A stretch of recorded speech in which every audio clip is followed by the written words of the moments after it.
Le 22e ouvrage de ma collection de livres vient de paraître aux éditions L'Harmattan à Paris sous le titre « Le Cameroun face aux défis du développement, atouts, obstacles et voies à suivre ». J'ai effectivement publié cet ouvrage pour rendre compte du paradoxe du Cameroun. Cet État d'Afrique centrale de 475 642 km²,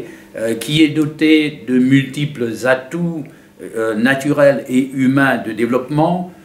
atouts naturels comme par exemple des ressources forestières considérables, un potentiel minier enviable avec des réserves de pétrole, des réserves de fer et bien entendu une faune variée, abondante et qui fait quand même du Cameroun un territoire, si vous voulez, doté de ressources favorables à son développement. Là aussi, des atouts humains avec une population en forte croissance, une population jeune, vous voyez, dynamique, qui ne demande qu'à s'impliquer dans les efforts de développement. Mais il se trouve qu'avec ce potentiel naturel et humain considérable, atout, si vous voulez, de développement, le Cameroun n'arrive pas à se développer. 52 ans après son accession à l'indépendance politique, le Cameroun présente encore des caractéristiques d'un pays sous-développé. Un revenu par habitant faible de 700 $ américains, une espérance de vie qui tourne encore autour de 52 ans et, si vous voulez, une pauvreté qui se massifie depuis le milieu des années 50. À l'origine de cette situation, vous voyez,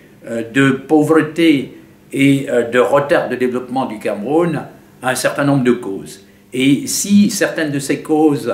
procèdent du contexte international, les plus nombreuses et les plus dommageables sont d'origine interne. Vous voyez, des antagonismes ethniques, des oppositions au sein des ethnies, vous voyez des carences d'ordre administratif et d'ordre, si vous voulez, méthodologique.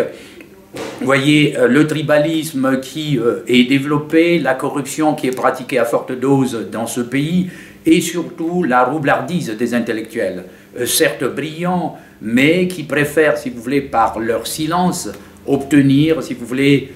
des faveurs, des prébendes du pouvoir, contre, si vous voulez, ce silence que je qualifie soit de complaisance, ou alors ce silence d'allégeance. Et ceux qui n'observent pas le silence parmi ces intellectuels, ils prennent la parole, si vous voulez, pour démontrer ce que je qualifie d'indémontrable. Par exemple, quand des juristes camerounais